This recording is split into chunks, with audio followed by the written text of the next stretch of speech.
주회전에 오신 여러분들을 환영합니다. 오늘은 다른 예수라는 제목으로 함께 좀 은혜를 나누려고 합니다. 고린도후서 11장 4절에 있는 말씀을 함께 좀 보겠습니다. 고린도후서 11장 4절입니다.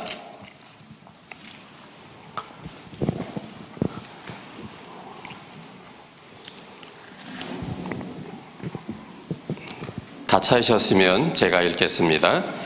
고린도후서 11장 4절.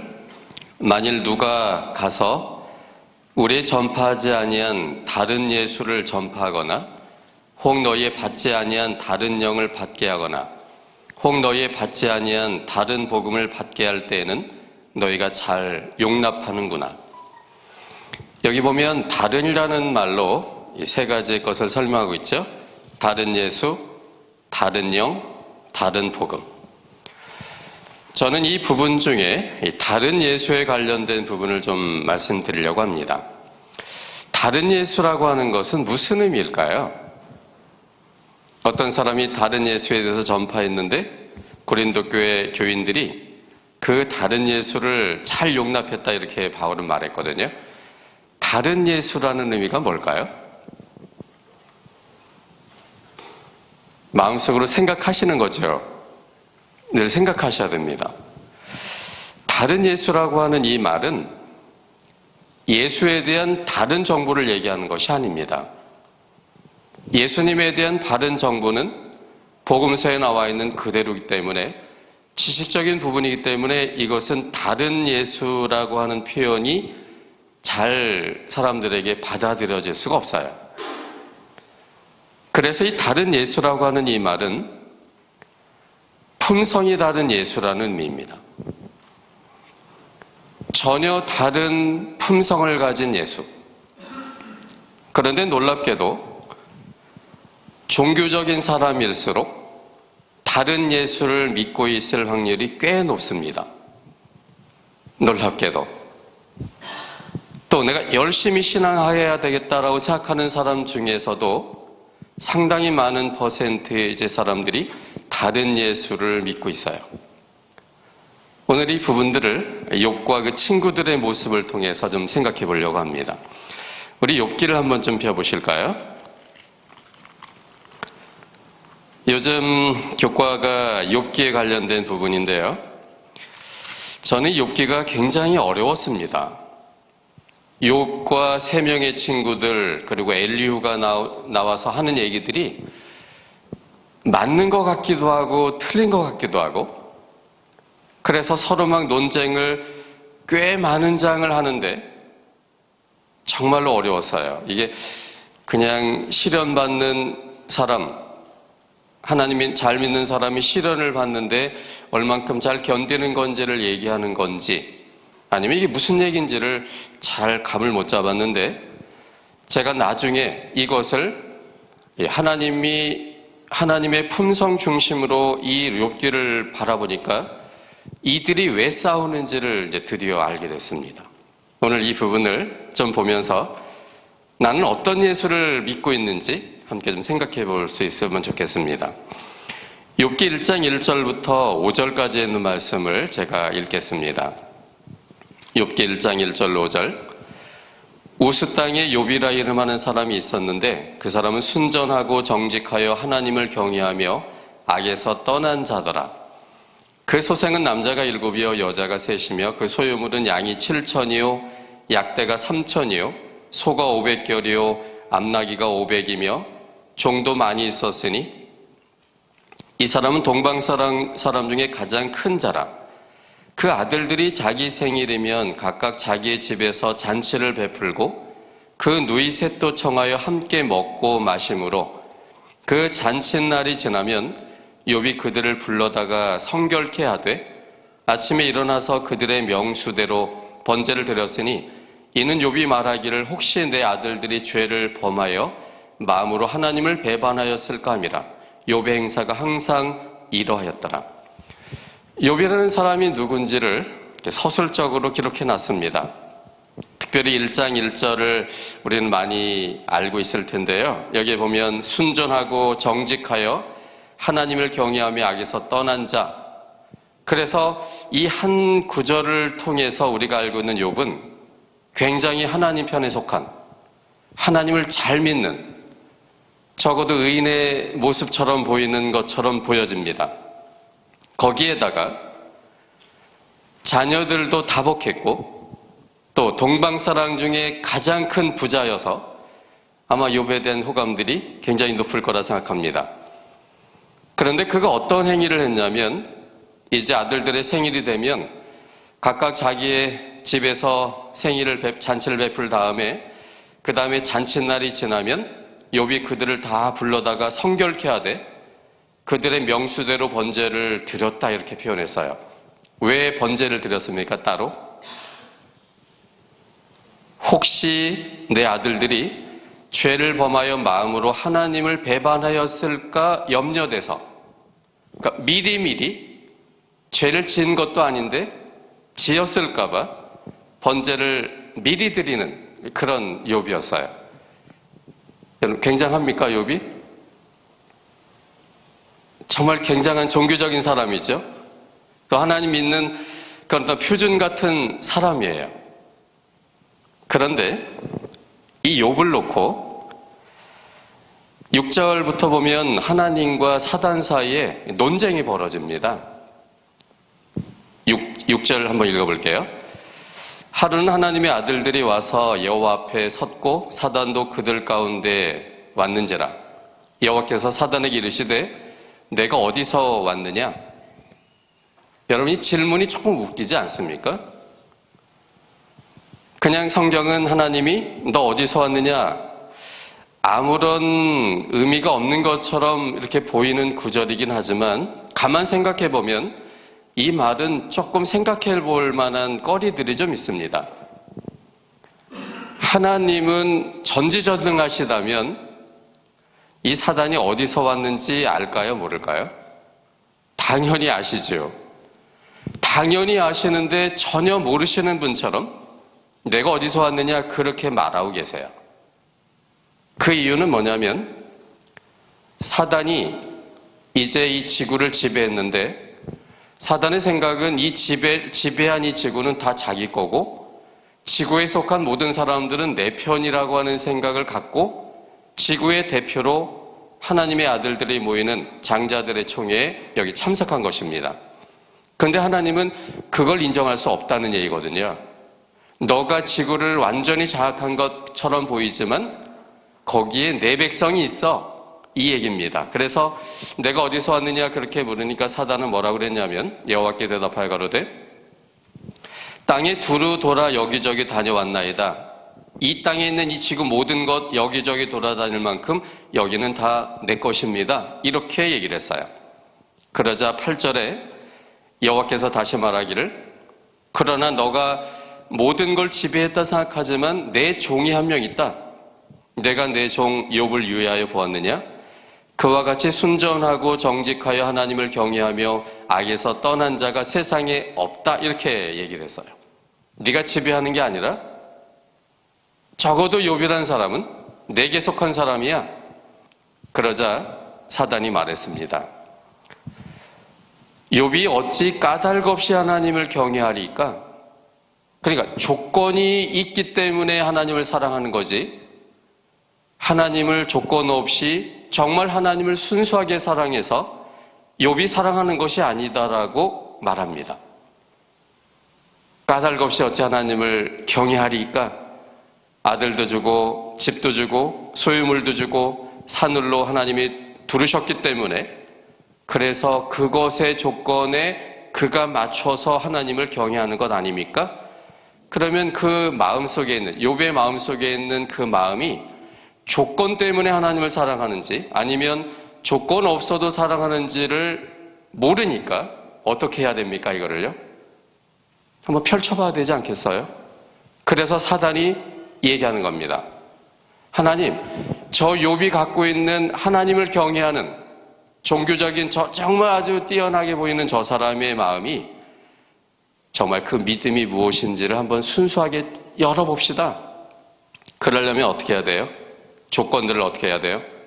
다 없애버린 다음에 그가 어떻게 나오는지를 한번 봅시다. 그래서 이제 하나님이 이 선악에 대해 논쟁 속에 사단의 요구, 사단의 청구를 받아들이십니다. 왜냐하면 우주 거민들 역시 이 사람의 믿음이 뭔지를 모르기 때문에.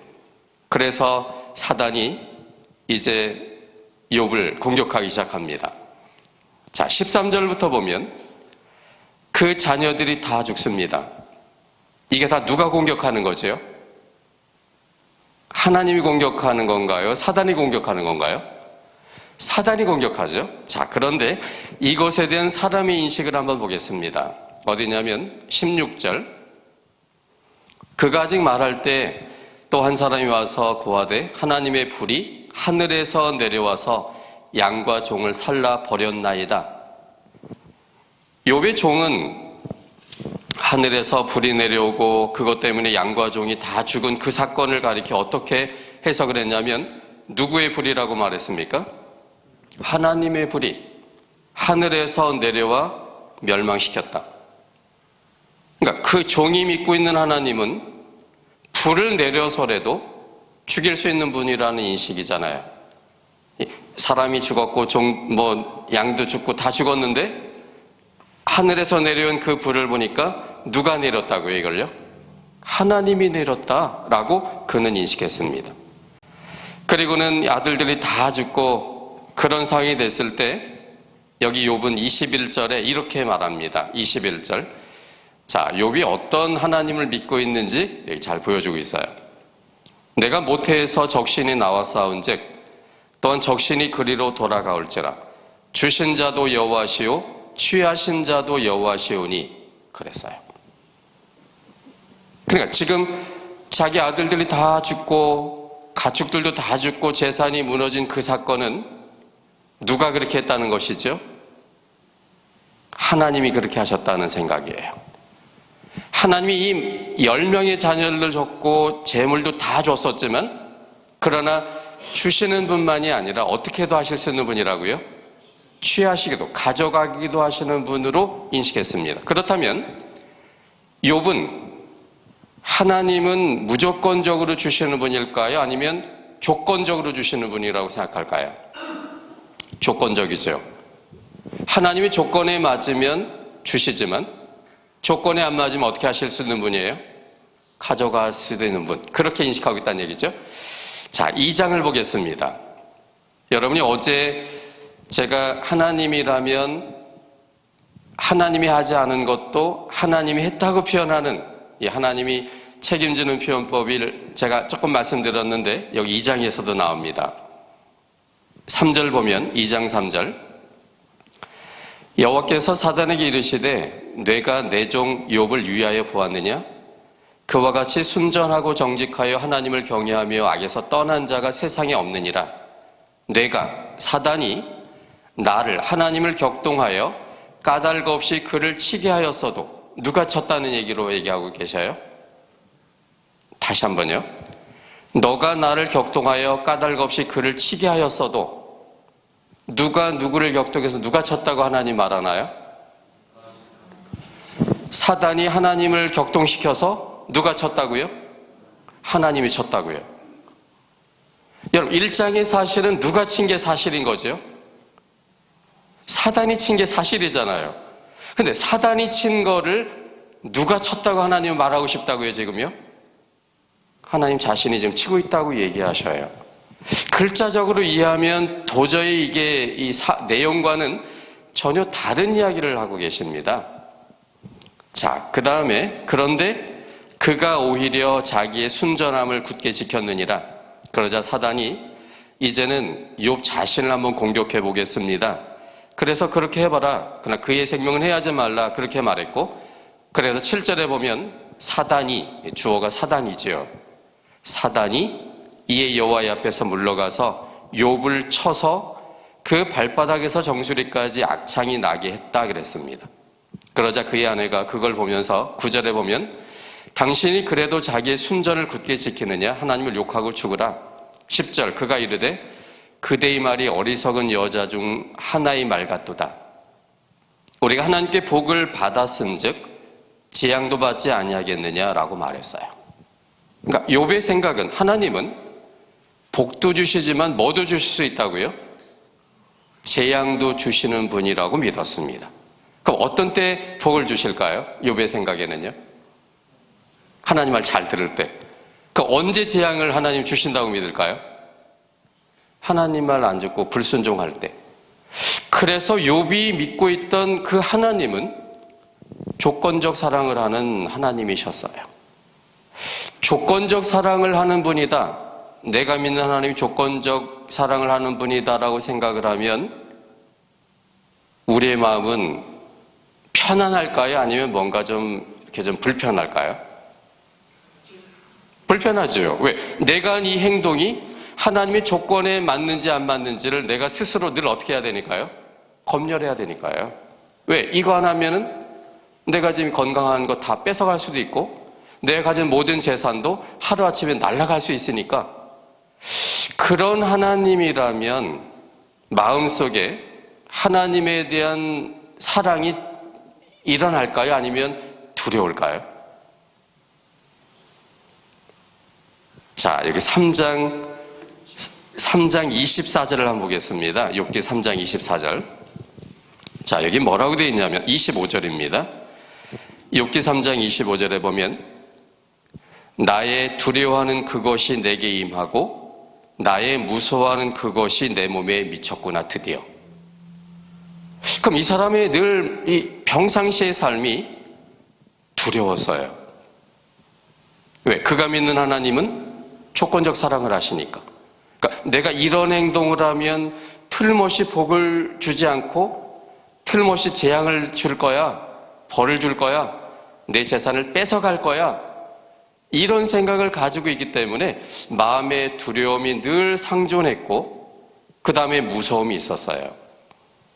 여러분, 이것이 욥이 가진 마음인데요, 이러한 마음은 하나님의 품성에 대한 오해 때문에, 하나님이 조건적으로 사랑한다는 생각 때문에, 여러분 그런 생각을 가지면 어떤 행동을 할 것 같습니까?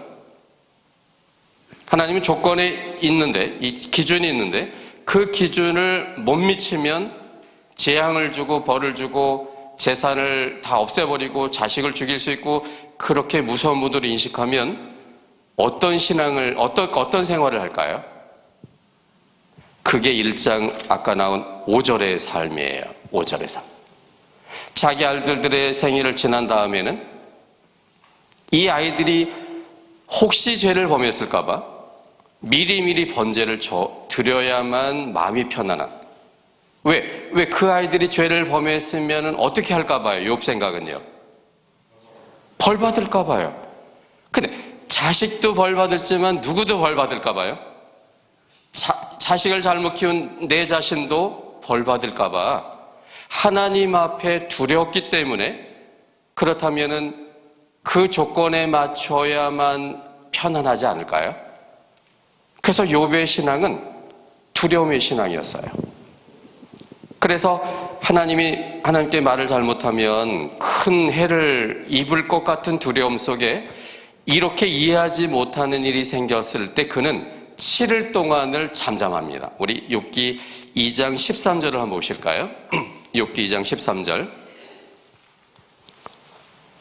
7일 7야를 그와 함께 땅에 앉았으나 이 세 명의 친구들이 왔었고 욥의 곤고함이 심함을 보는 고로 그에게 한 말도 하는 자가 없었더라. 그리고는 7일을 세 명의 친구들과 함께 일주일 동안 아무런 말하지 않고 그냥 일주일을 지냅니다. 그리고는 3장 1절에 보면 그 후에 욥이 입을 열어 자기의 생일을 저주하니라 그랬어요. 굉장한 말이거든요. 내 생일을 저주한다는 말은 굉장히 이게 완곡한 상당히 은유적 표현인데, 실제로 따지면은 누구에 대한 이 불평을 얘기하는 거죠? 창조주입니다. 내 생일을 여기 보면은 뭐 그때 내가 나말을 배웠다던 그 밤에 왜 그렇게 됐냐, 멸망했으면 좋을 뻔했다, 뭐 이런 얘기를 하는 거거든요. 그러니까 결국은 하나님께서 나를 왜 창조했냐 이 얘기거든요. 그런데 그것을 직접적으로 말도 못합니다. 일주일 동안 기다렸다 드디어 하는 말이 내가 왜 태어났지? 내 생일을 저주하고. 왜 그렇게 자기에 있는 표현을 못할까요? 그렇게 했다가는 어떻게 할까 봐요? 자기도 죽을까 봐. 왜? 하나님 어떤 분이니까? 벌 주는 분이니까. 말 잘못했다가는. 그래서 아주 완곡하게 시작했다가 점점점 세집니다. 그런데 여기 나오는 세 명의 친구들은 논리는 그것입니다. 그들이 믿는 하나님은 절대 하나님께 잘하는 사람에게는 벌 주지 않는다. 하나님께 뭔가 죄를 범했거나 잘못했을 때 하나님이 그걸 찾아내서 벌을 주는 분이지, 결코 의로운 사람, 순종 잘하고 착한 사람은 절대 벌을 주지 않는다는 생각을 가지고 있었던 사람이에요. 근데 이 세 명이 와서 욥의 모습을 보니까 그동안 알고 있던 욥은 의인이고 하나님을 경외하고 착하고 선한 사람으로 알았는데, 그런 쫄딱망한 욥을 보니까, 그들이 믿고 있는 하나님의 입장에서 그를 보니까 욥은 누구라는 겁니까? 죄인. 뭔가 네가 틀림없이 우리 눈에 보이진 않지만 하나님께는 볼 때는 벌받을 만한 일을 했어, 이 얘기거든요. 그런데 그 얘기를 한번 좀 볼까요? 자, 4장에 보면 엘리바스가 하는 말인데요, 엘리바스의 하나님은 이런 하나님이었습니다.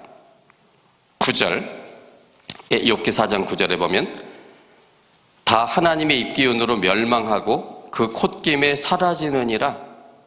하나님은 사람을 멸망시키고 사람들을 사라지게 하는, 그래서 생명을 빼앗을 수 있는 분으로 이 엘리바스는 인식하고 있죠.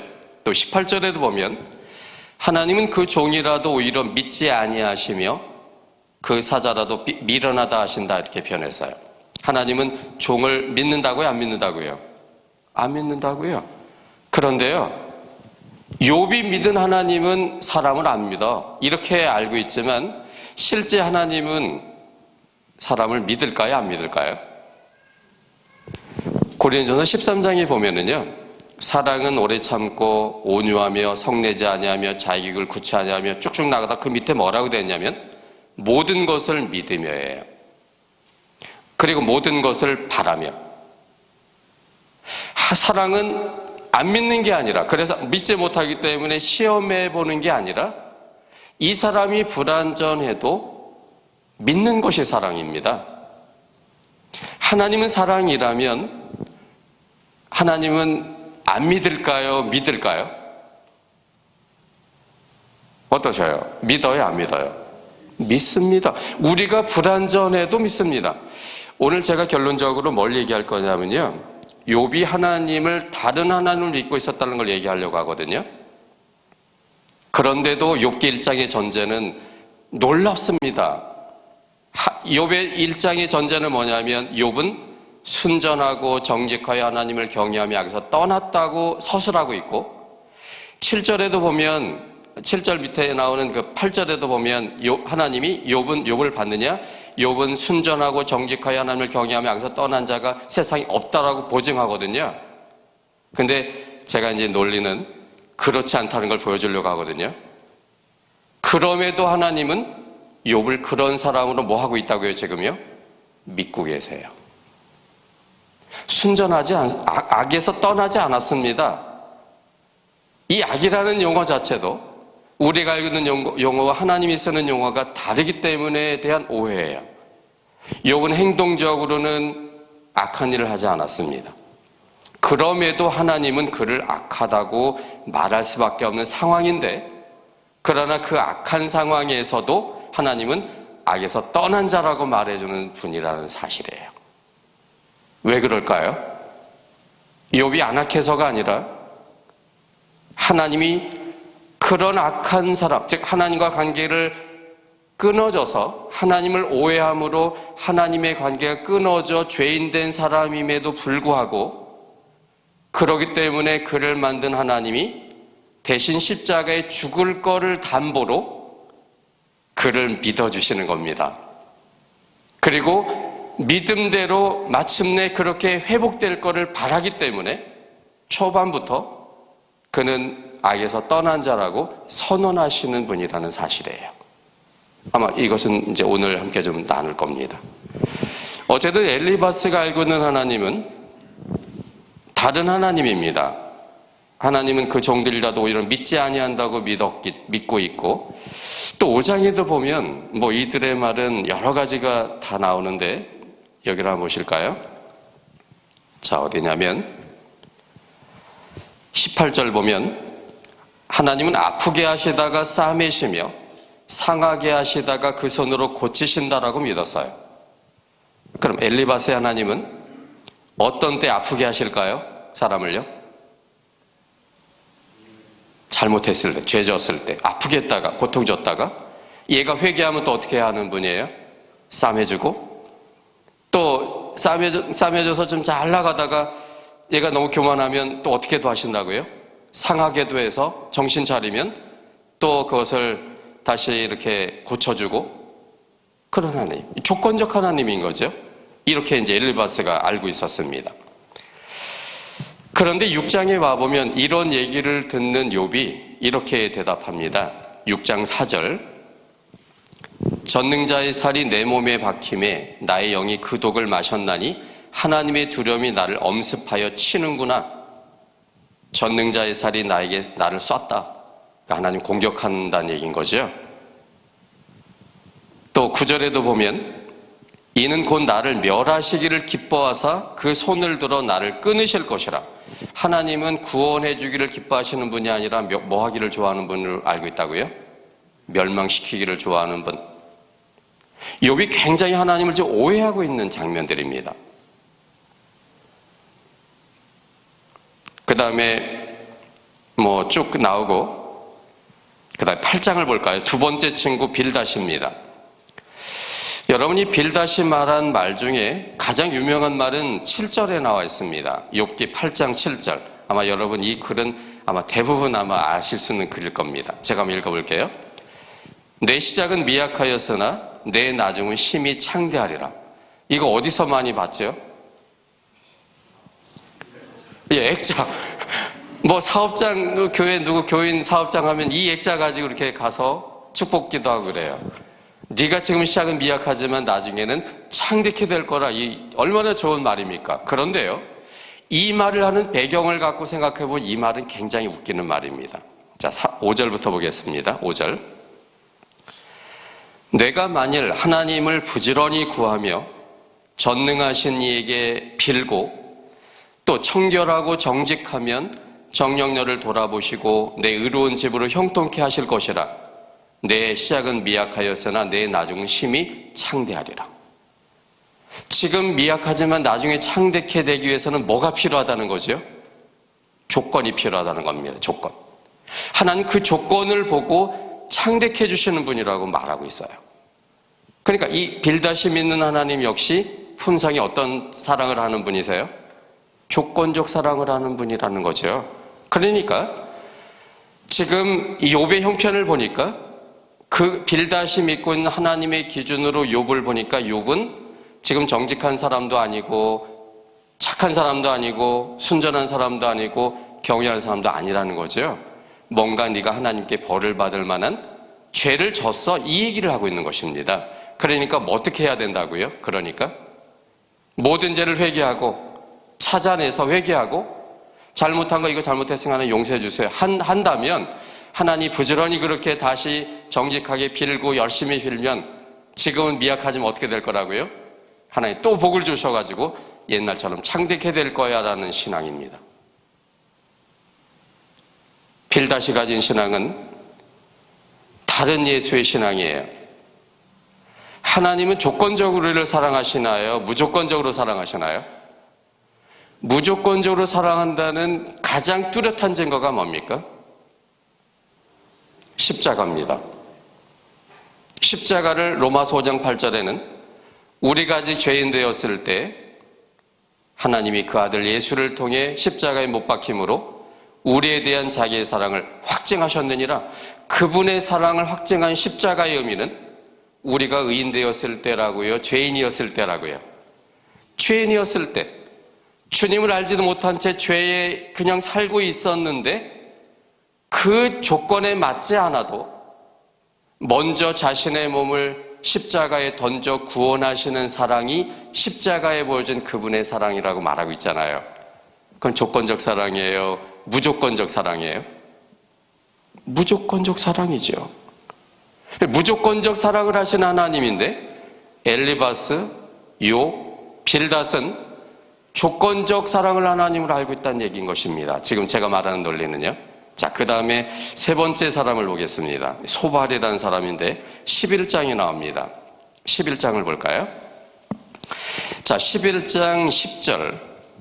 11장 10절. 하나님이 두루 다니시며 사람을 잡아 가두시고 개정하시면, 즉 이 법정을 여시면 누가 능히 막을 소냐? 하나님은 허망한 사람을 아시나니 악한 일은 상관치 않으시는 듯 하지만 다 보시느니라. 굉장히 무서운 말이잖아요. 하나님은 냅둬 그냥 보니까 잘못해도. 근데 가만히 그냥 두는 것처럼 상관치 않은 듯 하지만 다 어떻게 하고 있다고요? 보고 있다가 어느 정도의 조건에, 혼낼 조건이 차면 이제 개정, 이 법을 심판하는 곳을 문 열어가지고 심판해가지고 그를 잡아두고 벌 준다는 얘기거든요. 그러니까 이 소발이 알고 있던 하나님의 품성도 조건 없이 사랑하는 거예요. 조건을 늘 재고 있는 분이세요. 늘 재고 있는 분이잖아요. 그래서 이 세 명의 친구들은 욥이 막 이렇게 큰 고통을 당했다고 그래서 위로하러 왔지만 그들의 말들은 한결같이 욥을 공격하는 말이었어요. 왜냐하면 그들이 믿고 있는 하나님에 의하면 지금 욥이 당하는 그런 형편은 반드시 뭔가 우리가 알지 못하지만 하나님만은 보신 뭔가 죄를 졌기 때문에 그 죄가 해결되지 않으면 너는 맨날 벌받고 있을 거야. 그러니까 회개해, 이 말이거든요. 근데 욥은 왜 그때마다 이 반론을 계속할까요? 나는 하나님이 벌 줄 만한 행동을 안 했어입니다. 나는 심지어 미리미리 잘못도 고백하는 사람이거든. 아까 욥기 1장 5절에 본 것처럼.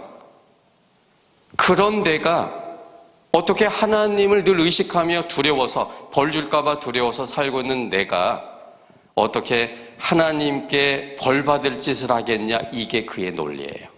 이게 꽤 오래 갑니다. 엘리후까지 나오는 약 한 30몇 장까지 쭉 가요. 지리한 그 싸움입니다. 즉 결과적으로는 많은 얘기를 오가지만 한마디로 얘기하면 다 똑같은 얘기를 하고 있는 겁니다. 왜? 그들이 믿는 뭐가 같기 때문에요? 하나님관이 같기 때문에. 그들이 믿는 하나님의 품성이 똑같기 때문에. 즉 그들의 이 4명 다의 생각은 그들이 믿고 있던 하나님은 조건적 사랑을 하는 분이다. 그래서 그 조건에 맞춰서 살지 않으면 늘 불안하고 벌받기 때문에 우리는 늘 그 조건에 맞춰야 돼. 그래서 내가 이 행동을 할 때 하나님이 복 주실 것인지 벌 줄 건가를 늘 내 자신을 검열하면서 살아가고 있는 사람들이었다는 얘기예요. 여러분, 이런 사람일수록 매우 종교적입니다. 그리고 사실은 겉모습의 모습을 보면 많은 사람들이 저렇게 믿어야 된다고 생각하는 사람들이에요. 누가복음 18장에 보면 바리새인의 기도가 나오는데요. 바리새인은 어떻게 기도했습니까? 나는 하나님께 11조를 바치고 일주일에 2번씩 금식하고 저 세리와도 같지 않습니다가 그들이 하나님께 정말 기쁨으로 드리는 기도 내용이었어요. 그건 뭡니까? 하나님 조건에 맞춘 삶입니다. 이 뜻이거든요. 그래서 그런 사람은 하나님이 무섭기 때문에 그 벌 받지 않으려고 하나님의 기준이 뭔가를 자꾸 만들어내서 그 당시에도 안식일에 이런 조건들을 너무나 많이 몇백 가지를 만들어내서 그 조건에 맞춘 삶에 들어가야만 안심해서 살아가는 모습이에요. 그런 모습을 외부 사람들이 보면 그 사람은 어떤 사람인 거예요? 야, 대단하다. 하나님 믿으려면 저렇게 믿어야 되나 봐.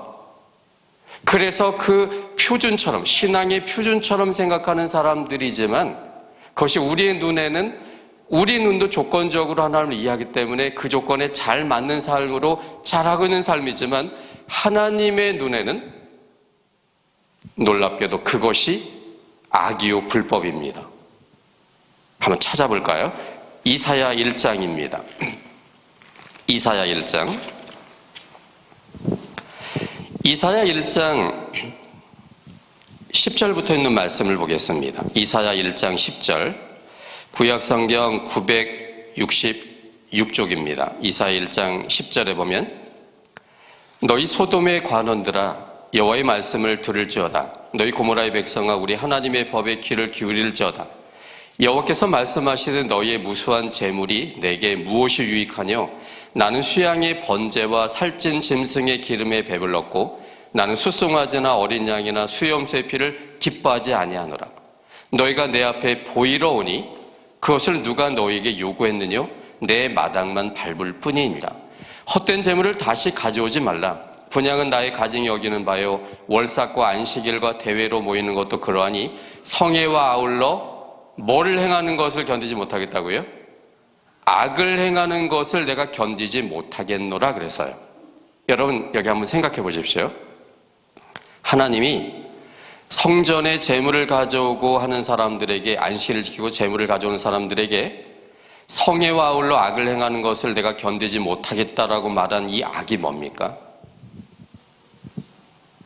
이렇게 열심히 회개의 재물을 가져오고 감사의 재물을 가져오고 하나님께 섬기고 안식일을 구별하여 지키는 그 사람들이 악한 행동을 했기 때문일까요? 그렇게 보기 어렵습니다. 그들은 순수한 마음으로 이렇게 하나님께 왔고 그랬지만 하나님 그것을 악이라고 정의하고 있어요. 왜 그렇습니까? 여기 힌트는 뭐냐면 12절이 힌트입니다. 너희가 내 앞에 보이러 오니 이것이에요. 그들이 하나님께 온 목적이 뭡니까? 뭘 보여주기 위해서 오는 거예요? 여러분 생각하셔야 됩니다. 이게 정말 굉장히 중요한 부분이에요. 이들이 뭘 하나님께 보여주기 위해서 오는 걸까요? 하나님 저 지금 조건에 맞추고 있습니다 이거예요. 하나님 원하시는 이 조건에 지금 맞춰서 양도 수양 뭐 1년 된 거 흠없는 거 점없는 거 딱 맞췄죠. 제가 잘못했으니까 이거 그대로 방법대로 가져왔잖아요. 이 모든 것들이 하나님께 보여주기 원한 이 모습이 그들이 갖고 있는 하나님에 대한 품성이 이런 조건을 맞춰야만 하나님이 용서하고 복을 준다고 믿기 때문에 이거를 보여주러 온 그것 자체가 하나님께 볼 때는 악이란 얘기입니다. 왜냐하면 악이라는 표현이 하나님이 쓰는 용어와 우리가 쓰는 용어가 완전히 다릅니다. 이사야 55장 8절에 보면은요, 하나님의 생각과 너희의 생각이 다르다. 하늘과 땅처럼 다르다라고 그래서요. 생각이 다르면 생각이 다른 사람들이 나오는 용어도 다릅니다. 선과 악의 용어는 우리가 쓰는 선과 악과 하나님이 보는 선과 악의 용어가 달라요. 우리가 쓰는 선은 어떤 겁니까? 착한 거, 좋은 거. 악은 뭡니까? 나쁜 행동, 잘못된 행동 이거잖아요. 하나님이 쓰는 악은 뭘까요? 선은 뭐고? 우리 마가복음 한번 볼게요. 하나님이 이렇게 사용하십니다. 마가복음 3장 4절입니다. 자, 마가복음 3장 4절에 한번 보실까요? 마가복음 3장 4절. 저에게 이르시되, 다 찾으셨어요? 네, 제가 읽겠습니다. 저에게 이르시되 안식일에 선을 행하는 것과 악을 행하는 것, 생명을 구하는 것과 죽이는 것 어느 것이 옳으냐 이렇게 말했어요. 이 말을 그냥 넘기지 말고요. 예수님의 말은 반복하고 있습니다. 같은 얘기를. 자, 무엇과 무엇이 같은지를 한번 여러분 찾아보십시오. 선을 행하는 것과 악을 행하는 것을 다른 말로 생명을 구하는 것과 죽이는 것으로 표현합니다. 그럼 하나님 볼 때 선은 뭡니까? 착한 행동이 선이 아니에요. 뭐가 선이라고요? 생명이 선입니다. 왜 하나님은 생명이 선일까요? 우리는 왜 착한 행동이 선이라고 하는 반면 하나님은 행동이 아니라 생명적인 걸 선이라고 말할까요? 모든 사람이 죽어 있기 때문입니다. 아담 안에서 모든 사람이 죽은 것 같이 그렇게 표현했죠. 날 때부터 우리는 하나님과 분리돼서 모든 사람이 죄인 됐단 말은 생명의 관계가 끊어져서 하나님 볼 때는 다 죽어 있는 자란 뜻이거든요. 죽어 있는 자의 행동은 하나님 볼 때는 다 죽어 있는 거예요. 착한 행동, 악한 행동 구별이 없어요. 뭐 채식 조금 했냐면 다 의미 없어요. 행동 자체는 하나님 볼 때는 그 사람 자체가 어떻기 때문에요? 죽어 있기 때문에 하나님에게는 착한 행동, 안 착한 행동은 전혀 의미가 없어요. 다 죽어 있기 때문에. 그러나 우리는 살아있다는 느끼기 때문에 어떤 게 착하냐, 안 착하냐로 구별한다는 얘기인 거죠. 그러나 하나님 입장에서는 다 죽어 있기 때문에 행동은 큰 의미가 없고 이 사람이 생명과 연결돼 살아있을 건지 그대로 죽어 있을 건지가 최고의 관심거리예요. 그래서 죽은 자가 생명 되심과 연결돼서 살아있는 것이 하나님 볼 때는 뭐예요? 선이고요. 생명도 알지 못한데 죽어 있으면 그게 뭐인 거예요? 그게 악이에요. 예레미야 2장을 볼까요? 여기 하나님이 또 악에 대한 정의를 하셨습니다. 예레미야 2장 13절 예레미야 2장 13절을 보시겠습니다. 여기 1052쪽 예레미야 2장 13절에 보면 찾으셨습니까?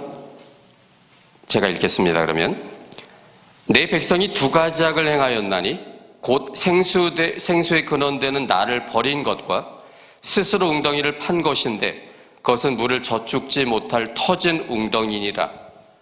하나님이 보는 악은 뭐라고요? 악한 행동이 아니라 뭐라고요? 생명되는 하나님을 버린 것.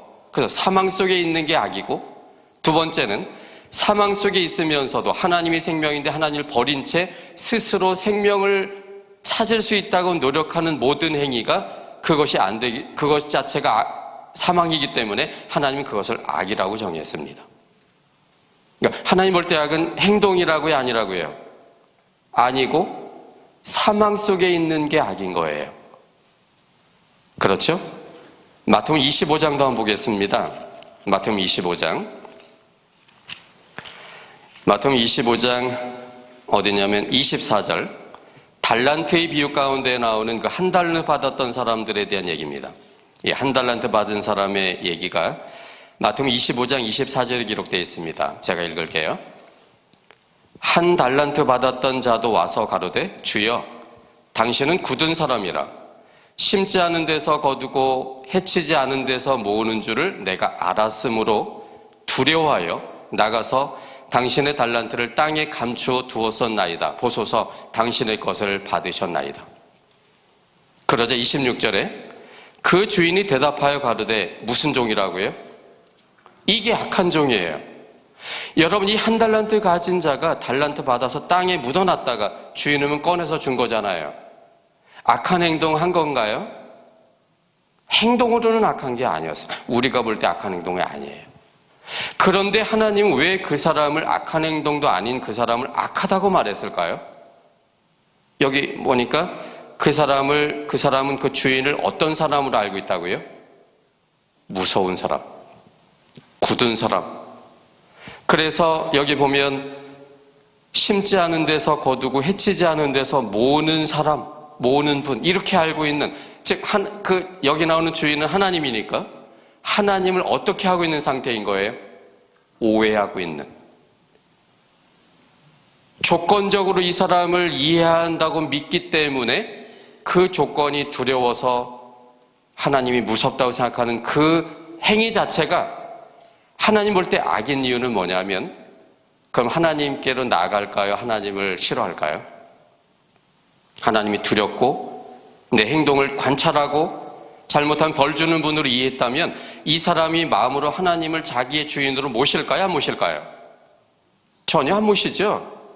안 모신다는 얘기는 하나님만이 생명인데 생명을 내가 연결시키지 않았다는 거기 때문에 하나님 볼 땐 그게 어떻게 된 상태인 거예요? 죽어있는 상태. 그것이 하나님 볼 때는 뭐라고요? 그게요? 그게 그래서 악인 것입니다. 하나님을 오해하는 게 악이에요. 그럼 보세요, 여러분. 욥기로 다시 돌아가서요. 욥과 세 명의 친구들이 가진 하나님과는 하나님이 두렵다는 것입니다. 두려움의 반대는 뭐죠? 우리 요한일서 4장 18절에 보면 뭐가 두려움을 내어 쫓는다고 그랬죠? 온전한 사랑이 두려움을 내어 쫓나니. 그렇다면 그들이 두려움 속에 빠졌다는 얘기는 그들의 마음속에 뭐가 사라졌다는 거죠? 온전한 사랑이, 하나님에 대한 온전한 사랑이. 그들이 어떤 사랑으로 이해하기 때문에요? 조건적 사랑으로 이해하기 때문에. 조건적 사랑으로 이해하는 한, 그리고 조건적 사랑으로 지금 내가 믿고 있는 한 성경대로 사람들은 살고 싶어 합니다. 왜냐하면 그들이 믿는 하나님은 그 성경대로의 조건에 안 맞으면 언제든지 벌도 주고 재앙도 주고 내가 가진 모든 것을 뺏어갈 수 있다고 믿기 때문에. 그런 사람들은 벌벌벌 떱니다. 하나님 앞에. 늘 평안이 없어요. 내가 온 이것이 혹시 오늘 내가 잘 살았나? 오늘 회개기도 해야 돼. 아침부터 지금까지 뭘 했는지 자꾸 기억해내려고 그러고 이게 찜찜하면 못 견딥니다. 어떻게 될지 모르니까. 밤새 어떻게 될지도 모르니까. 여러분, 그런 신앙을 하는 사람이 하나님을 정말 사랑할 수 있을까요? 제가 어제 얘기 드린 거는 저도 그렇게 믿었기 때문에 하나님이 아주 싫진 않지만 썩 좋지는 않았어요. 싫어한다고 말도 못하고. 왜 말도 못해요? 그것 때문에 벌 받을까 봐. 말도 못하지만 좋다고도 말하기 어려운 그런 상태였어요. 그러니까 제가 그랬잖아요. 성경 공부하기 싫었다고. 왜? 알면 어떻게 해야 되니까? 제 마음속에. 그것도 안 하면 또 조건에 안 맞으면 혼날까 봐. 이게 무슨 신앙이, 이런 신앙이 될까요? 무슨 재미가 있을까요? 그렇다면. 그러므로 하나님을 어떤 하나님으로 아는 것이 굉장히 중요하고, 그래서 요한복음 17장 3절에 보면 영생은 유일하신 참 하나님과 그의 보내신 자 예수 그리스도를 아는 것이니라. 여러분 어떻게 알고 계십니까? 조건적으로? 아니면 그럼에도 불구하고 하나님은 자기의 십자가의 대속을 담보로 우리를 구원하시고 사랑하시는 분으로 이해하십니까? 욥기 1장 1절. 그건 사실적 표현이 아닙니다. 욥기의 내용을 보니까 욥은 순전하지도 않고 악에서 떠난 자도 아니에요. 우리가 볼 땐 떠났지만 하나님 볼 때는 악에서 떠난 자 아니었어요. 그는 하나님을 늘 두려워했고, 그래서 자기가 당하는 고통 때문에 하나님과 한번 결판해 봅시다. 하나님, 우리가 지난주 교과가 그 내용이었어요. 내가 하나님 죽이면 죽을 수밖에 없는 연약한 자지만 내 의로움을 변론해 보겠다. 이 말은 뭐냐면 하나님이 나를 지금 치고 결국 죽게 되고 있는 이 안타까운 상황이지만 너무 억울하다 나는. 왜? 하나님이 이렇게 나를 죽일 만큼 잘못한 게 없기 때문에 이거 한번 하나님 논쟁해 봅시다. 이 얘기거든요.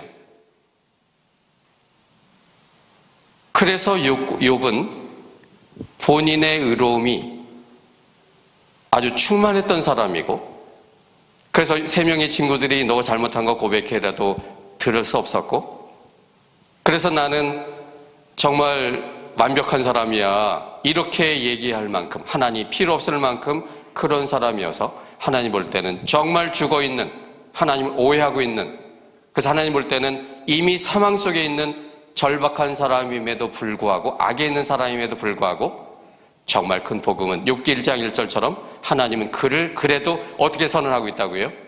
악에서 떠난 자야, 나를 경외하고 순전하고 정말 이 세상에 이런 사람이 없어라고 보증해 준다는 사실입니다. 이건 그가 정말 그래서가 아니라 하나님이 그가 그런 상태여서 죽어있는 상태이기 때문에 그를 창조하신 하나님이 대속하시는 주님의 은혜로 그를 믿고 바라고 그렇게 말씀하신 거예요.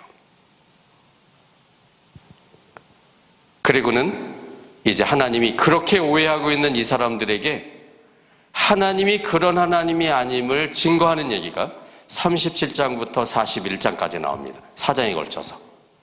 이건 내일 하겠어요. 회개가 뭔지 정말. 잘못한 것이 없는 사람이 회개하는 게 정말 회개인데, 욥의 회개는. 그러니까 우리가 알고 있는 연말 기도주일이 됐기 때문에 지난 1월 1일부터 계산해서, 회상해서 뭘 잘못했는지 곰곰이 생각해보고, 이거 안 하고 오래 지나가면 이게 나 찜찜해. 제 기록 속에 다 있고 나 구원 못 받을 수 있어. 그래서 막 회개해야 돼. 이 강박관념 속에 제 경험을 어제 말씀드렸잖아요. 그게 좋은 기억이지 아니었다고. 그냥 울어야 된다고 해서 울기도 하고, 그래 별 효과 없이 내년도 가면 똑같은 일을 계속 반복해서 저지르고, 그리고 연말 되면 심각해지고, 그러다가 또 똑같은 생활을 반복하고, 이게 뭔가? 이래야 겨우 하나님이 구원해 주실까? 전 욥이 드디어 회개하는 장면을 보면서 회개의 모습을 보게 되었어요. 이게 아니라 그렇게 오해했던 욥이 어떻게 회개할 수 있었을까? 이게 우리가 기도주의를 통해서 정말 회개하는 이유가 되고 회개하는 내용이 돼야 된다고 생각합니다. 그래서 오늘 그 얘기는 내일 할 거고요. 오늘은 욥과 세 명의 친구들이 하나님을 오해하고, 오해하면 오해할수록 더 성경적으로 살고 싶어하고 더 종교적이고 그런 삶을 살 수 있다는 것. 그러나 그의 마음은 어떤 예수를 믿고 있는 거라고요? 다른 예수를 믿고 있다는 것.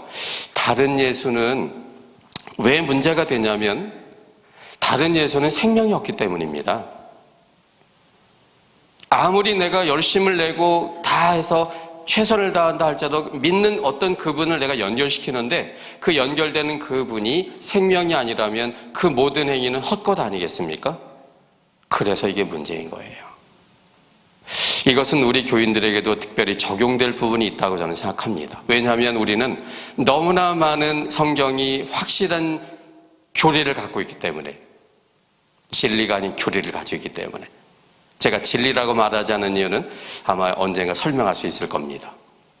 그저 그 속에 담긴 하나님의 사랑으로서의 이 진리가 아니라 그저 맞나 틀리냐의 문제 속에만 가지고 있기 때문에, 성경에 맞는 대로 순종하고 있다고 하기 때문에 오히려 다른 예수를 믿을 수 있는 확률이 역설적으로 있을 수 있다는 것을 한번 좀 생각해 볼 필요가 있지 않나 생각합니다. 다른 예수에는 생명이 없습니다. 예수님만 내가 곧 길이요 진리요 생명이라고 했고, 그래서 그분이 정말 그분의 사랑 때문에 내 마음에 그분이 오시기를 선택하셔야 돼요. 이것이 생명입니다. 요한일서 5장 11절 12절 그 얘기하지 않습니까? 하나님의 아들의 생명인데, 그래서 그 아들이 있는 자는 생명이 있고 하나님의 아들이 없는 자에게는 생명이 없느니라. 그분이 있다는 말은 뭡니까? 그분의 사랑을 내가 반응해서 그분을 내가 내 주인으로, 어제 얘기 드린 가나안 여인처럼 말을 믿지 않고 그분의 품성을 믿어 내 마음의 중심으로 모실 때 그것이 연결되는 생명 아니겠습니까? 이것이 정말 회복되어야 될 부분이에요. 우리 교회는 제가 공부한 결과로는 너무나 완벽합니다. 정말 어느 교회랑 비교할 수 없을 만큼 완벽해요. 그러나 여전히 거기에는 그 말씀의 진리 대신 생명 대신 하나님이 연결되지 않는 모습이 이 교회의 가장 큰 어려움 가운데 하나라고 생각합니다. 맞지만 감동이 없고, 틀림없지만 왠지 이게 답답하고, 하나님을 찬양하는 마음보다는 나는 이 맞는 것 속에 있어라는 자부심 속에 있는 이 모습, 감동이 되지 못하는 신앙은 사랑의 관계가 아닙니다. 맞다 틀리다의 문제는, 이것은 사랑과는 별개의 문제예요. 맞지만 맞고도 감동이 있을 때 그것이 생명의 이야기가 되고, 그럴 때 우리 안식일의 의미가 있고 영혼이 멸절돼야 되는 의미가 있고 그분이 오시는 의미가 있지 않겠습니까? 그분과 상관없는 교리들은 이거는 아무런 의미가 없는 그런 문제예요. 그래서 여러분이 다른 예수가 아닌 성경이 말하는 조건 없이 우리를 사랑하시며 우리가 불완전해도 이미 하나님의 아들이라고 칭해 주시는 그 하나님의 조건 없는 사랑을 내가 마음속에 간직하여 그분의 은혜와 사랑을 우리의 마음속에 선택하게 되기를 바랍니다. 그분이 우리에게 가장 좋은 분이 되셨으면 좋겠어요. 가장 좋은 분이. 무엇보다도 자신을 나보다 사랑하시는 분. 여러분, 하나님 자신을 사랑할까요? 여러분을 더 사랑할까요?